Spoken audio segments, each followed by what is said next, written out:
work's done, and we're waiting for our new president to start July 1. Jesse, yeah. And we're excited about that. So we've been talking to him very informally in the interim, and he has to remind us, I do have another job, you guys. I got to do my job as superintendent till I get there July 1. But he's very much welcome, and people are looking forward to working with him. Well, I was going to say I know some people over at senior high, and they're sorry to see Superintendent Ulrich go.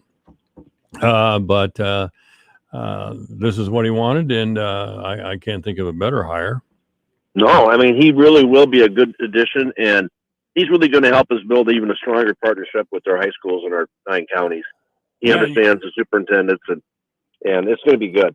Well, that's huge, that he was a high school superintendent, probably knows a lot of superintendents and principals of schools around the area, and would be a great recruiter. Yeah, I don't know if you've had him on, but his family's originally from West Bend. Yeah. So he's got strong ties in the region, and he plans on staying here. It's not like he's going to be here for a few years and move on. He's really looking forward to getting involved and staying involved in college activities. Sure. Yeah. And that's terrific. With COVID and everything, are we still masking at Iowa Central, or what's the policy? I believe we're going to open that up on June 1 with all the changes federally with the CDC. People are kind of confused. Our youngest daughter goes to St. Edmunds, and they are going to continue till the end of school, which is, I believe, the end of this week. Yeah. But then after that, I think people are going to try to do their best to get back to normal as possible. Sure. Yeah. Well, yeah, we all hope for that. Is Iowa Central going to play baseball this summer? Are they playing baseball now? I should ask. They're playing right now. Yeah, they are. And so the sports will be, football is winding down. They had a big victory on Sunday, and they're in a playoff now for bowl game. And I can't even remember who they're playing, but they had a pretty good season.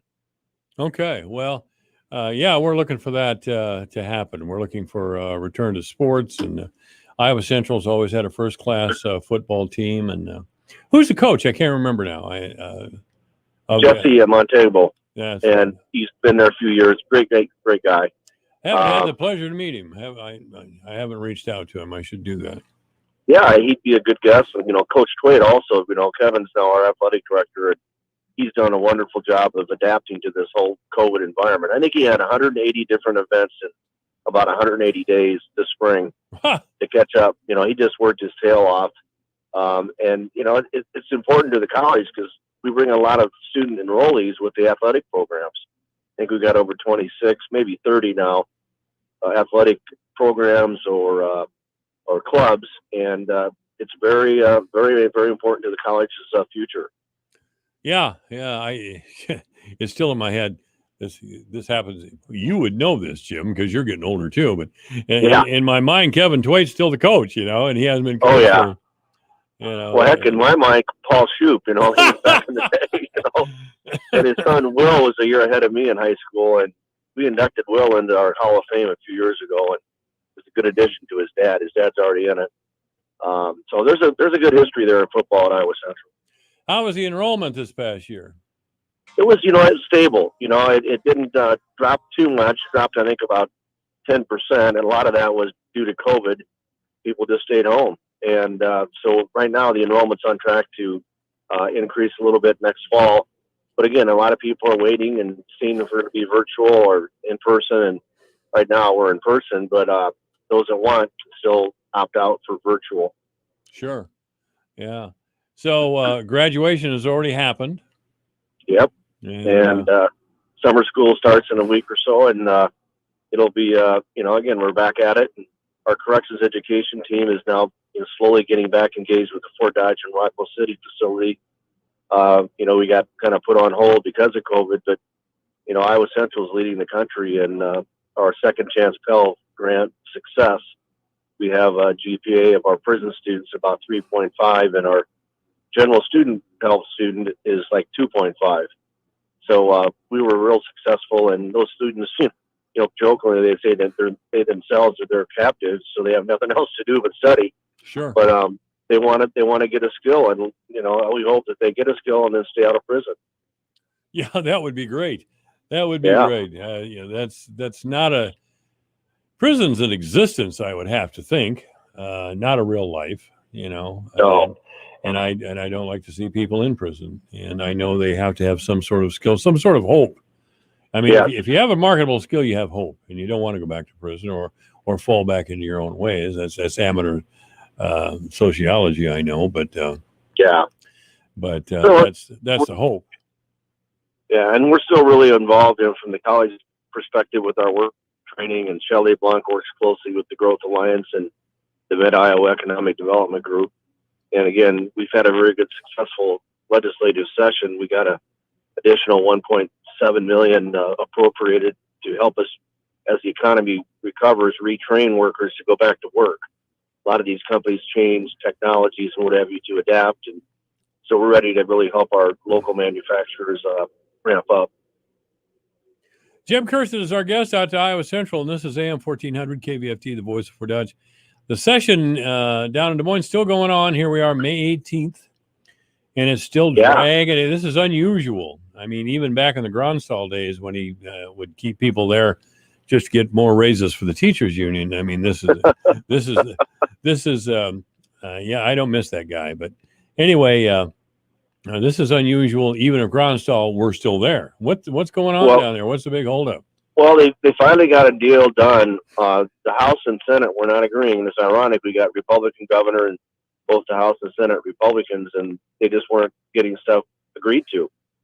So it got towards the end here this week, and the governor and the Senate came together, and they agreed on a certain solution for how to fund it and wean off mental health funding from property tax to the state general fund. And they were able to finally come up with an agreement to do that. And that is moving forward. So I think they'll be out in the next, hopefully, it could even be this week, but I think it's going to be next week. Well, I tried to get Senator Cranbrink, Jesse Green, and Ann Meyer on the air with me yesterday, but they tell me it'll be a couple of days because they're deep into debate and doing. Yeah, they are. It's nonstop. You know, like last night they debated, I think it was past midnight in the House on the corrections budget, and they got that approved. But yeah, they're working really nonstop. And you know, it's not as bad as when I was there. You know, we had a couple years where we had special sessions, and one year we didn't adjourn until late June.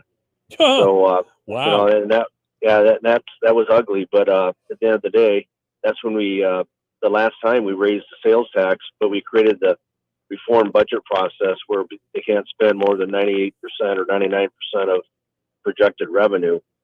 And that worked real well until, unfortunately, the Culver years. And then they decided to start borrowing a lot of money.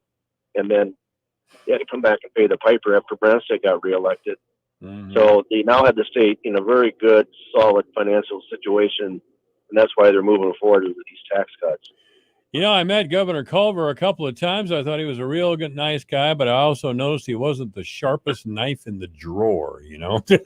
No, he was. He was a nice guy, but he didn't have he wasn't his father. No, his father was a brilliant guy. No. Is his father still living? I don't believe so. I think he passed away.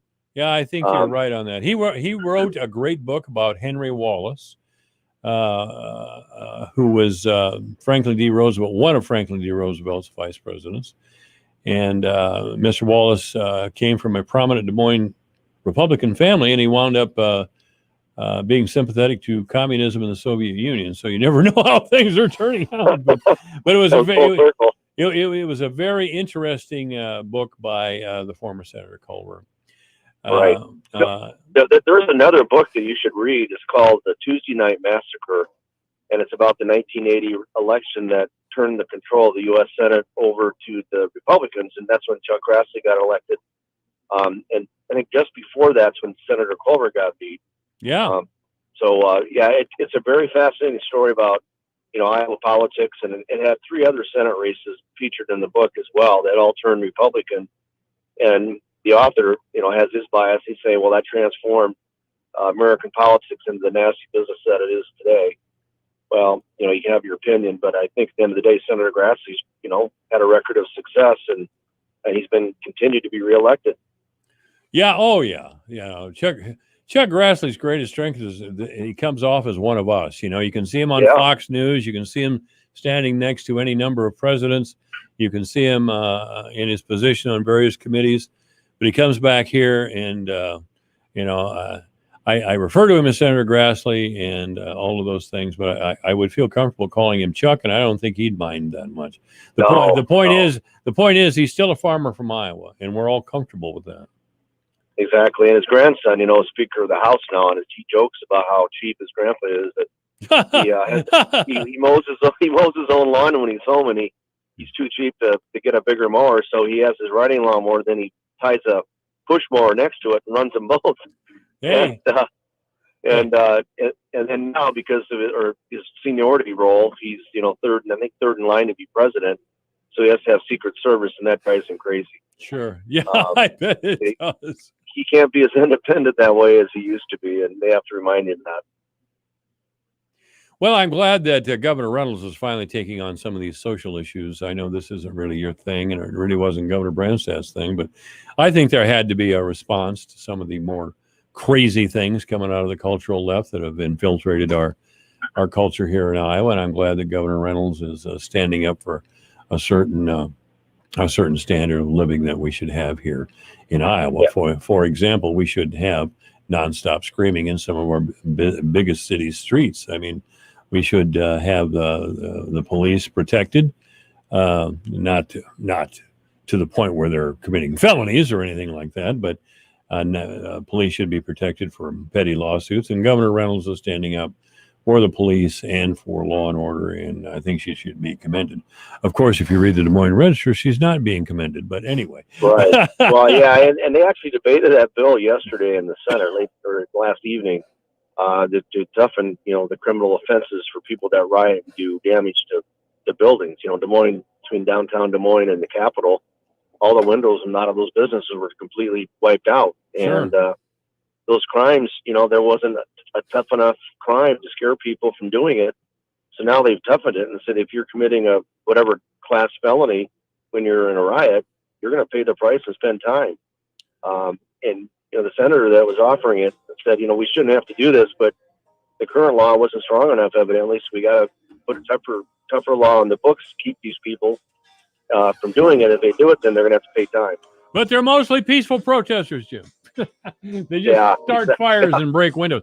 By the way, Tuesday I'll have Congressman Randy Feenstra on the air. So, Jim Kersten, good. I'll listen. Jim, thank you so much. Bye-bye. This is AM 1400 KVFD. Join thousands of pork industry professionals from across the nation at the 2021 World Pork Expo, happening June 9th to 11th. Make your plans to visit the Iowa State Fairgrounds in Des Moines for 3 full days of networking, education, and fun. The fairgrounds will be packed with hundreds of vendors showcasing the latest industry technology for you to see first. Register now at worldpork.org for this can't-miss event. The 2021 World Pork Expo. The day we've all been dreaming of is approaching, when life gets back to normal. But we're not there yet. So please, everybody, do your part. Get vaccinated against COVID-19 as soon as possible, because that's the best way to protect you. Protect them. Protect everybody. It's the best way to get Iowa back to normal. Find a COVID vaccine location near you at vaccinateiowa.gov. You are listening to AM 1400 KVFD.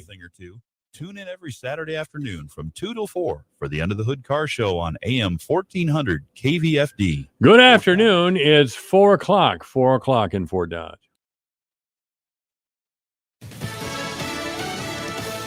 An anti-mask mandate. I'm Lisa Brady, Fox News. The Texas governor is ordering all government entities in the state to lift mask mandates by the end of this week. The schools can keep existing guidelines in place through June 4th. States and businesses have been trying to adjust to the CDC's new guidance that vaccinated people don't need masks in most places.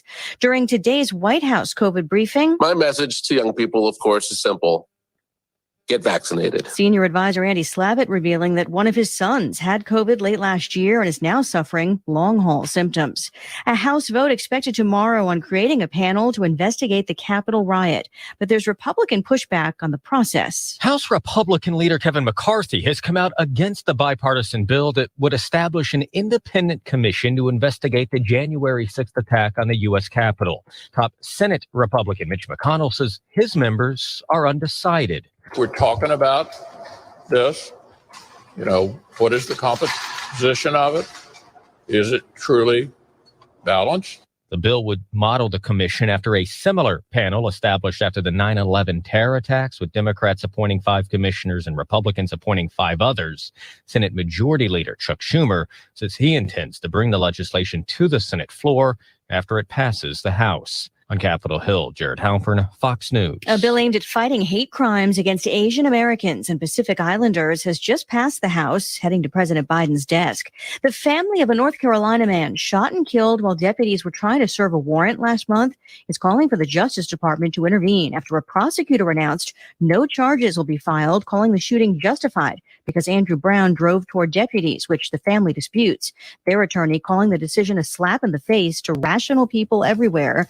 An FBI's civil rights probe continues. America is listening to Fox News.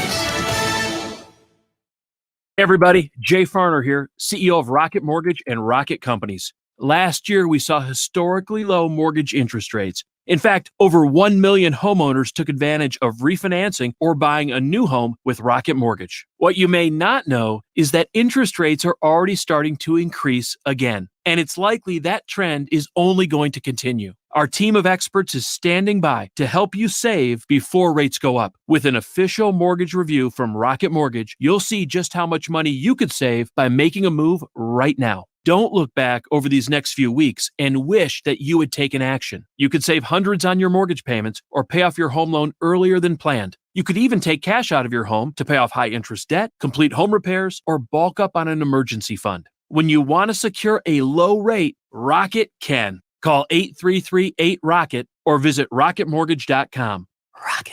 Call for cost information and conditions. Equal housing lender licensed in all 50 states and MLSConsumerAccess.org number 3030. Opening statements underway in Los Angeles for the pandemic-delayed murder trial of New York real estate heir Robert Durst. But first, a juror was dismissed, and the judge gave Durst a warning. Judge Mark Wyndham told Robert Durst, who did not show up on Monday in court but did Tuesday, that he shouldn't do that again. I'm admonishing you now that I will proceed with witnesses and evidence, even if you refuse to come to court. If you're approved for court medically, as you were yesterday, you must come to court. The judge also dismissed a juror who admitted that she'd searched for articles about Robert Durst, and she texted another juror about what she read, who told her not to share information with her again. Durst is accused of murdering his friend Susan Berman, fearing she was going to talk to police about the 1982 disappearance of his wife, Kathy, whose body was never found. Jessica Rosenthal, Fox News. Defense attorneys say Durst can't survive the trial because of life-threatening health issues. A new disruption for the Colonial Pipeline as it tries to ramp up its fuel supply chain after a cyber attack. Colonial says the disruption was due to the restoration of the pipeline's distribution and the efforts to protect the system from another cyber attack. Colonial says it is working to fulfill nominations, an industry term for an actual request for an amount of fuel. Colonial fell victim to ransomware earlier this month as hackers demanded currency for the key to unlock systems. According to reports, the ransom was 75 Bitcoin, which is nearly $5 million. The shutdown dried up gas pumps up and down the East Coast. Colonial expects more normal fuel flow in a few days. Gernal Scott, Fox News. A recent supply crunch in housing materials, including lumber, hitting record high prices, may be taking a toll on home building. New home construction in the U.S. dropping over 9% in April. And after a mixed day on Wall Street, stocks tumbled too. The Dow lost 260. Your news, your town, your station. KVFD News when it breaks. With your KVFD News Update, I'm Rob Jones. 3 men who are charged with the shooting deaths of 3 teenagers in Des Moines will stand trial together. Last week, a judge in Polk County granted a motion by the prosecution to try all 3 suspects together. Deshaun Gills, Leon Trail Jones, and Emmanuel Tatoye Jr. are facing first-degree murder charges. Police say that in January of last year, those 3 shot and killed 15-year-old Thane Wright, 16-year-old Malachi Swanks, and his 19-year-old brother, Devontae Swanks, at a residence in Des Moines. Investigators say they think that robbery was the motive and that 2 of the suspects were found with property that belonged to the victims.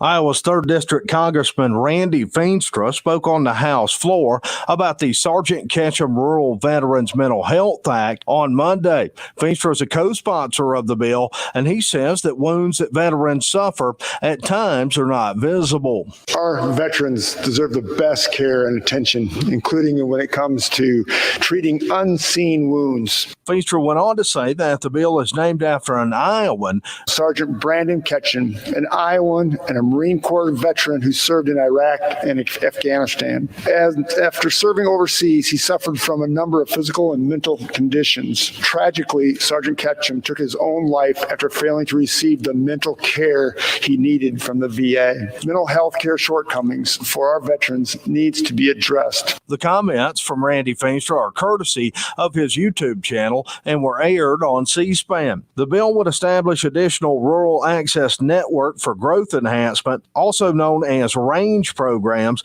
based on the need for additional mental health resources in rural areas. Range is an existing program designed to support veterans at a high risk of homelessness or inpatient hospitalization. Upper Des Moines Opportunity of Webster County will be holding a drive-through food pantry this Thursday from 4:30 to 6 p.m.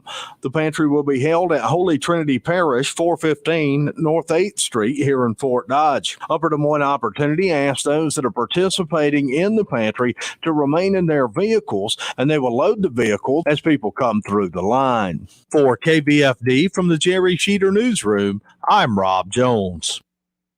Here's the AM 1400 KVFD Weatherology forecast. Cloudy skies this afternoon with a chance for scattered showers. Daytime highs approaching 66. East winds 8 to 15 miles per hour. Cloudy skies expected tonight. Chance for scattered storms. Lows dip down to about 59. Chance for scattered storms tomorrow. High temperatures reach up to 75. Cloudy. From the Weatherology Weather Center, I'm meteorologist Jennifer Wojcicki. Currently, it's 64.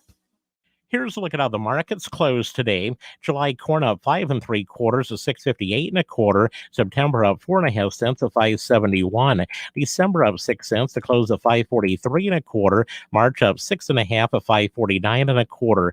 July soybeans down 13 1/4, 15.74 1/4. August down 4 1/4 at 15.21 1/4. September beans down 1 1/4, 14.38 1/2. November up 2.5 cents at 13.99 1/2. Soybean meal closed down 4.10 a ton at 4.10.80. Chicago wheat down 1 3/4 to 6.98. June live cattle up $1.40 at 116.75. August up $1.30 at 119.72. May feeder cattle down 72 cents at 137.20. August down 82 at 151.92. June lean hogs up $2 to close at 110.65. July up $2.55 at 111.50. I'm Dwayne Murley.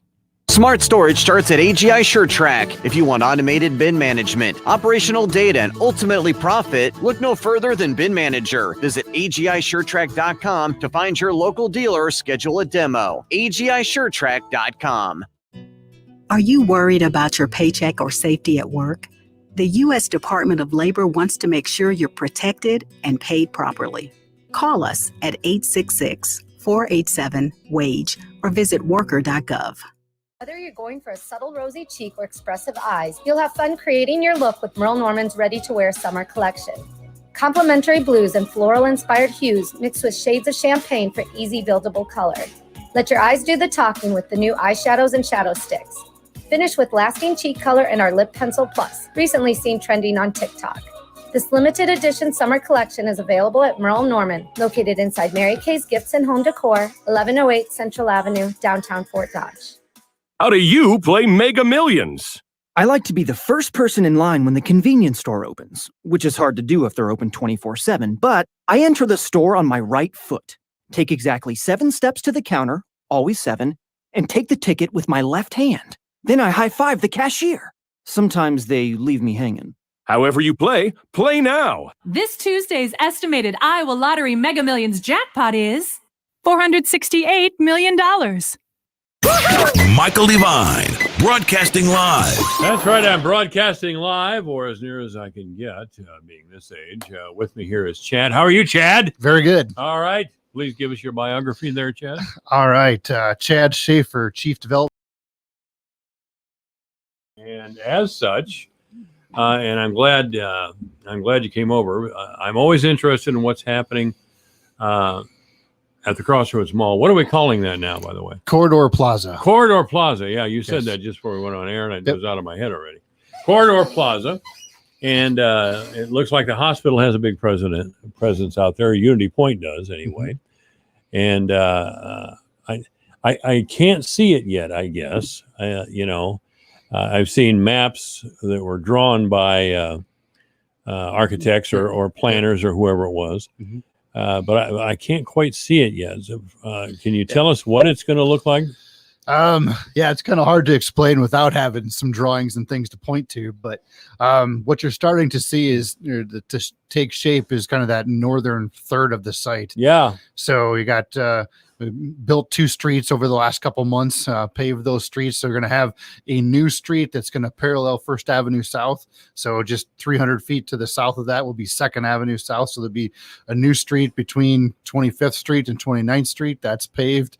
That won't open up until probably the 1st of July. And then there's also a new street that comes south of First Avenue South called 27th Street. So extension of 27th Street that kind of tees into the new Second Avenue South. And so the new road will be on the south side of the Unity Point Express building there. And that kind of creates the lots on that northern third of the site. The rest of the site is still in transition because of the we needed to keep some of the tenants in the mall to keep them operating while other things are going on. And then those will get transitioned to new sites or the new buildings on that site, and then the rest of the mall would be demolished. So this whole site is going to be in transition over the next couple of years. In transition. Have you been talking with Denny Plouts? Maybe once or twice a day. That sounds like a Denny Plouts phrase for some reason. All right.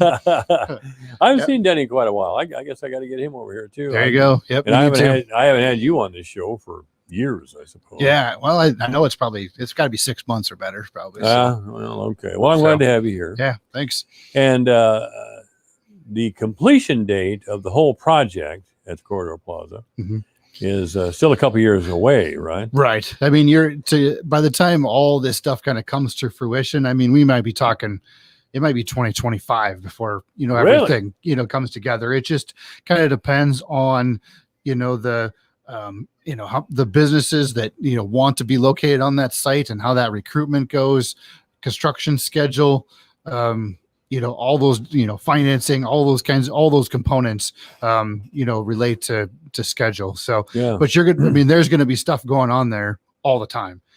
Whether it's demolition of the existing mall, construction of a new building like Unity Point Express, new building like not Dollar General, but tire store, Discount Tire, Tire, there's all kinds of them. So that building's under construction. So, I mean, there's going to be a lot of different things, going on site over the next several years to make this thing, really happen.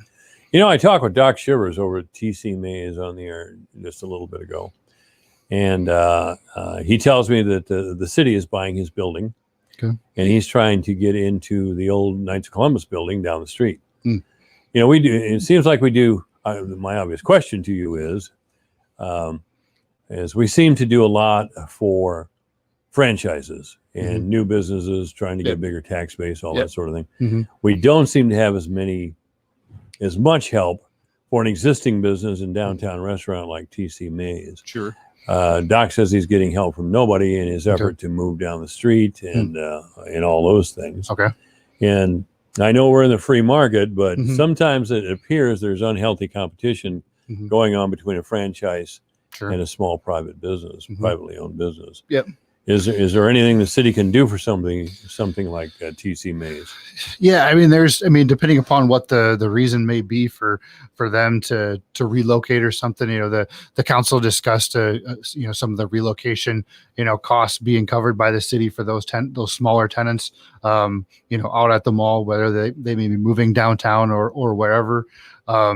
there's programs for renovation of existing buildings, whether it's facade programs or things like that. So we try to encourage folks to do some of that renovation and facade work to make that front door look good. So those are some of the programs that we've had in the past and continue to do now. But yeah, I mean, if these depending upon where they're looking, we'd love to have a chat with them and see what we can do to help. Yeah. I know, what Doc tells me is that Heartland sold the building to the city. And I know from talking with people who are involved in the Warden Plaza project, and I don't know if that's still going on. Do you have any idea if that effort is still? The developer from the Missouri area, Kansas City area still owns the building, but there's really no action going on. There's nothing, no conversations going on between the city and that developer. We're kind of at a standstill right now with that group. So yeah, I don't know that we're actively pursuing projects for the Warden at this point in time. Did the city buy or they're going to buy the old TC Mays building for a parking lot, or not that I'm aware of, but maybe that's something that I'm not a privy to. Right. But not that I'm aware of. So. Okay. Yeah. Because in an artist's rendition of what the Warden Plaza area would look like after completion, TC Mays wasn't there. Correct. They were trying to use that entire space as parking space. Right. No, that's been a couple of years ago. Right. Yeah. And that's where I just don't know that, we're actively pursuing any of those things because we don't have that, great relationship with that developer currently. I don't know if that's the nice way of saying we're being sued, I guess, but yeah, they sued you guys, didn't they? Yeah, They sued the city of Fort Dodge. Correct. When you tried to take possession of the building because of inactivity. They were in violation of their contract, right? Well, that's our claim, and we won't get into that. But yes. No. Yeah. No. I wouldn't do that to you, Chad. Yep. No. So there's been no action there as far as the lawsuit either. Okay. Who do I talk to? Not Crimmins. Well, unfortunately, yes. Fortunately, from my point, yes, that all conversations on those projects go to Crimmins. So. Well, that's kind of what I thought. No, I got no problem talking with Mark. I got no problem talking with Mark Crimmins. So I'll see if I can get him over here and talk about it. There you go. I don't know. Anyway, Chad Schaefer is our guest, and Chad's with the city, of course, and we're in a time of tremendous change. Really, the last 10 years we have been. I was down at Zakir's restaurant earlier today. I had breakfast down there, or I tried to. I guess they had a problem, so we went to another restaurant. But that whole area, I can't even remember what was there anymore. Right. Yep. It's that startling. Have the plans? Have the city people been happy with the results of all our rerouting, the crosstown connector, that sort of thing? Has that stimulated downtown businesses or not? It's hard to put to numbers or facts or statistics to that, but I think it accomplished several of the goals that we were trying to do with that whole crosstown connector. Is one, to bring more traffic closer to the downtown, which I think if you would look at it, if we would do a traffic count today, there's certainly more cars on First Avenue South today than there were 10 years ago. So it's bringing traffic to the downtown. It allowed, traffic to traverse across the entire city from east to west. Right. By connecting over to Highway 169 all the way out to, 32nd Street in the Fort Frenzy area and the industrial park and all that sort of thing. So, that has created activity. Whether it brought more businesses to downtown or, that's hard to say. But I think, just talking to, Chris Patrick from Main Street, Fort Dodge, I mean, just some of the statistics that I've heard her talk about is, 7 new businesses opening up in 2020, during a pandemic, we're having new businesses, open up in the downtown area. Some of that may be because of what's going on at Corridor Plaza, but also I think it's because we're starting to find that niche or, for what downtown could be. Yeah. And so, obviously there's a lot more work to be done. I mean, we'd love to bring, more apartments downtown, to bring more people living downtown, to create more activity, so they can do that shopping, they can have some entertainment, they can, they can live, work, and play in downtown. And so I think there's a lot more work to be done, but I think we're on the right track, and I hope that the city officials and mayor and councilor or whatever believes in that process to continue to enhance downtown. Well, that's what Des Moines did a number of years ago. They rehabilitated some old buildings, made nice condos and apartments out of them.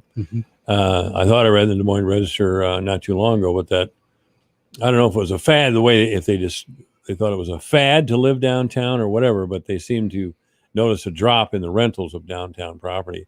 I don't know how you keep track of these things to see what consumers prefer. Consumers of that kind prefer, but I wonder if we can get that Warden Plaza up and running. Yeah.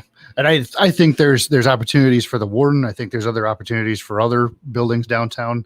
I mean, I know we just last week we had a developer, spend the better part of the day in downtown, looking at different buildings, looking at opportunities for, keeping the ground floor being commercial, like again, those boutiques or whatever, office building, whatever it may be on that first floor, but then, doing some renovations to those upper stories and putting in some apartments or renovating the existing apartments that may be there.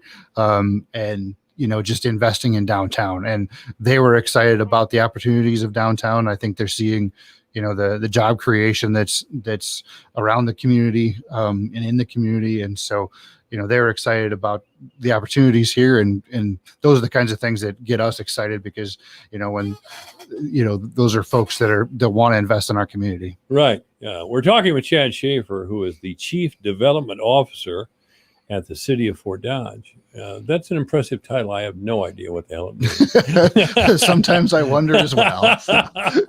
What are your responsibilities, Chad? So just everything from, some of the development things we've been talking about, doing the coordination with the developers as we work through the development of the Corridor Plaza, to doing site visits with prospective developers, whether they're local people or, out of town, and showing them different buildings and that sort of thing. I spend a lot of time working with Jeff Nemmers in the city clerk's office and the finance director, trying to figure out how we finance all the construction projects that are going on. So I spend a lot of time with him and Tony Trotter, the city engineer, working back and forth on how we get these projects accomplished. So trying to find money, trying to find grant money, trying to, whatever we can do for, a conversation out in DC about earmarks, and how those earmarks might play into infrastructure, and how can we bring those tax dollars back to Webster County and Fort Dodge to do additional infrastructure projects. So all those kinds of things. So a lot of my job revolves around money, but it also revolves around, projects and development. That's interesting. I'm going to talk with Congressman Randy Feenstra on Thursday. You want me to ask him anything for you, or? I'd love to have that conversation about the earmarks. And actually this morning we had a ribbon cutting down on the nature trail that we just constructed along the Des Moines River. And really and it's part of the Des Moines River Greenbelt is what it's called. All right. And is that a state program? It's a federal program. Federal. Yeah. And so really how that project, or, how that Greenbelt gets funded is through earmarks. Okay. And so, bringing back the earmarks, some of it has that negative connotation, but not all the projects are bad. Sure. And so if we can continue to put money into that, riverfront Greenbelt project or that program, that helps us fund projects, in our community and all up and down the Des Moines River. Well, that's terrific. So that's terrific. Yeah. We, our Chuck Grassley and Joni Ernst are senators. Are you in touch with them, or are they? Do they know what our plans are in Fort Dodge, and do they have any way to help us with these projects? Yeah, we're in contact with them. Well, in normal years, we're able to go out to DC, every year and update them on our projects. But because we weren't able to do that this year, they've actually come to Fort Dodge and Webster County, and we've had, couple-hour meetings with them talking about all the different things, whether it's, one of the big initiatives is childcare. And I know that's Senator Ernst, one of her big priorities is, how do we enhance childcare? How do we get more spots? I mean, every community in probably the state of Iowa is struggling with childcare. And then, childcare, creates workforce and it just it's that trickle down theory again. So, so there's opportunities to have those conversations and we do them on a regular basis. You keep doing this so well, and Firks is going to lose his place on my show. I don't know about that. Firks is pretty good, though. Yeah, he's good. He's very good. Yep. And I look forward to having him back soon. This has nothing to do with anything related to the city, but Senator Joni Ernst was on Face the Nation Sunday along with Senator Gillibrand from New York. And it appears that they have successfully changed the way the military handles sexual assaults, which is to her credit, being a victim of sexual assault herself. And I'm a veteran. I'm proud of a veteran. I'm proud of our military. But this was something that had to be done, and I'm glad that she persevered. And Senator Gillibrand as well. Again, it has nothing to do with the city of Fort Dodge. Yep. But big shout out to her. Yep. Anyway, all right. Chad Schaefer's been our guest, and I guess we still don't know what he does, but but he does it well. All right. Thank you. Hey, Chad, thank you for being here. Is there anything else that we're missing or forgot? Or didn't say? No, I think those are kind of some of the topics we want to talk about today, and I think it's just kind of fun to drive around the community and see all the things that are going on. Obviously, to me, construction projects and orange cones and detour signs are cool. I don't know that everybody else in the community thinks that, but that means that there's progress, there's improvements coming, and we live with them, and then we see the results later. That's absolutely correct. Thank you, Chad. Thank you. This is AM 1400 KVFD, the voice of Fort Dodge. Listen to this station anytime, anywhere on Odyssey. Odyssey.